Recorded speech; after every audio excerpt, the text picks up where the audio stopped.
In the shifting tides of the West Philippine Sea, the armed forces of the Philippines are quietly reshaping their doctrine.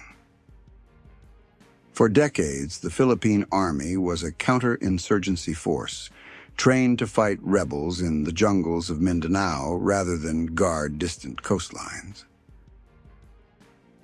But the rise of China's power projection and the increasing frequency of maritime confrontations have forced Manila to rethink its posture. Today, the Army is building something entirely new, a shore-based missile force capable of deterring aggression from hundreds of kilometers away.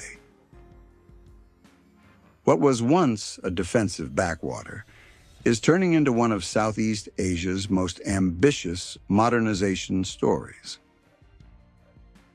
The turning point began with the adoption of the comprehensive Archipelagic defense concept, a strategic blueprint that reframes the Philippines as a nation defending from the sea, not from within. The goal is to create layers of defense, detection, deterrence, and denial before any hostile force can set foot on the archipelago. Given limited naval power and budget constraints, the Army's role has evolved into a land-based counterpart to the Navy's sea deterrent. This shift is both pragmatic and strategic. To fight from the shore means leveraging geography itself as a weapon. With over 7,000 islands, the Philippines can position missile batteries along its western seaboard and create overlapping zones of denial across the South China Sea. At the heart of this transformation stands the BrahMos Coastal Defense System, a project that has captured global attention. Signed in January 2022, the contract between the Philippines and India, worth $375 million United States dollars, marked Manila's first major acquisition of a supersonic anti-ship missile. Each BrahMos battery consists of mobile launchers capable of firing missiles with a range of approximately 290 kilometers. These can be deployed along the coast of Palawan or Batanes, giving the Philippines the ability to threaten targets deep inside disputed waters. The first delivery in April 2024 represented not just the arrival of new weapons, but the birth of a new deterrent philosophy. A second batch, expected in 2025, will include mobile command centers and extended-range radar systems. For decades, Philippine defense planners could only imagine a deterrent force. Now they have one. The presence of BrahMos batteries signals to Beijing that the era of impunity may be ending. A Chinese vessel entering the Spratly or Scarborough zones would now have to calculate its exposure to land-based missiles. In strategic terms, the Philippines has taken its first step toward asymmetric deterrence, the ability to impose disproportionate costs on a stronger opponent through mobility and precision.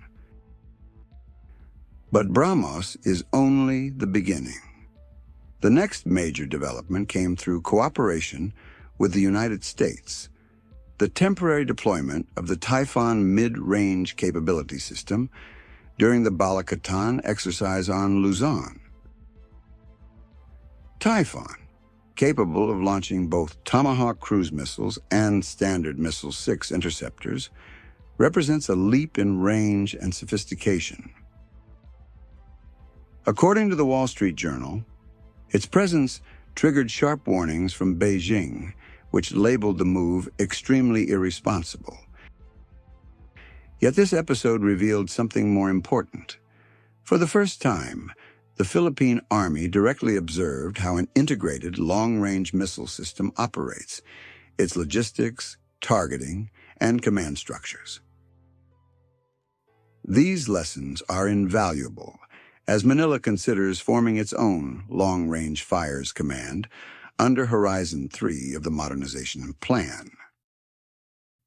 Horizon 3, covering the years 2023 to 2028, envisions the most aggressive modernization phase in Philippine history.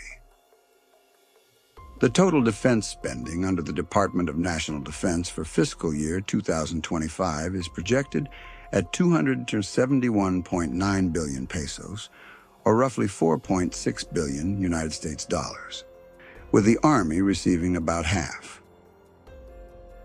Around 35 billion pesos of this amount is specifically earmarked for modernization projects.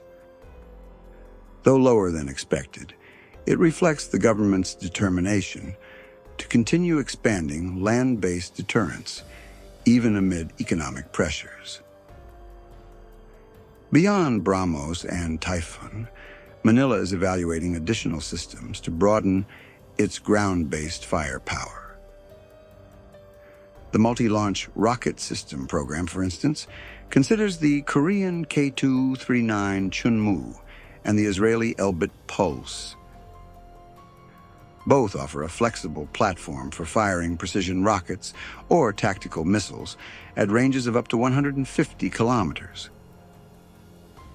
These would complement BrahMos batteries by filling the gap between coastal and inland targets. At the same time, radar networks and command and control systems from Saab and Elbit are being integrated to create a continuous coastal picture. The vision for 2030 is a distributed firepower grid, 3 or 4 coastal defense groups, each combining radar, missiles, and drones into an interconnected deterrent network. China's reaction has been predictably sharp. The Chinese Foreign Ministry has accused Manila of destabilizing the region, while reports from Reuters and Associated Press indicate that Beijing has increased deployments of DF-21D anti-ship missiles on Hainan Island. The symbolism is clear. Each BrahMos battery in the Philippines has strategic weight far beyond its numbers. For the first time in history, the balance of fear is no longer one-sided. A Chinese admiral planning operations in the South China Sea must now consider that Philippine missiles, guided by real-time data from allied networks, can reach his ships before they reach Philippine waters. This is precisely what deterrence looks like in the 21st century. Not parity, but the credible threat of pain. Allies have played a crucial role in this evolution. India provides not only hardware, but also training and maintenance assistance. The United States, through joint exercises, introduces advanced operational doctrine and real-time data sharing. Australia offers logistical and targeting support, effectively linking the Philippine coastal defense grid into a wider Indo-Pacific framework. This forms what analysts increasingly call distributed deterrence, a mesh of allied firing points extending from Guam to Luzon to Darwin. Each node strengthens the others, making it difficult for any single strike to dismantle the entire system. For China, this is a nightmare scenario, a network too wide to suppress and too resilient to intimidate. Yet the challenges remain significant. Budgets are still modest compared to regional peers. Even with the increases, the modernization funds fall short of long-term requirements. Technical training is another hurdle. Philippine crews must rely heavily on foreign specialists for system integration and maintenance. There are also political risks. As the missile program expands, Beijing could retaliate economically or diplomatically, testing Manila's resolve. The sustainability of these systems will depend on consistent funding, robust logistics, and above all, a political will that endures beyond electoral cycles. If these obstacles can be managed, The rewards are transformative. By 2030, the Philippines could possess a functional triad of ground-based firepower: BrahMos for long-range coastal defense, Typhon, or its indigenous successor for extended deterrence, and MLRS units for mobile, high-volume support. This would make the Philippines the first Southeast Asian country to field a true layered missile capability, turning its geography into a strategic asset rather than a vulnerability. The broader implications are profound.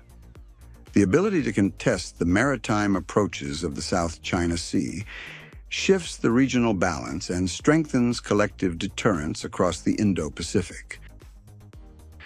For a nation that once relied solely on alliances to ensure its security, the emergence of these missile forces signals a change in mindset.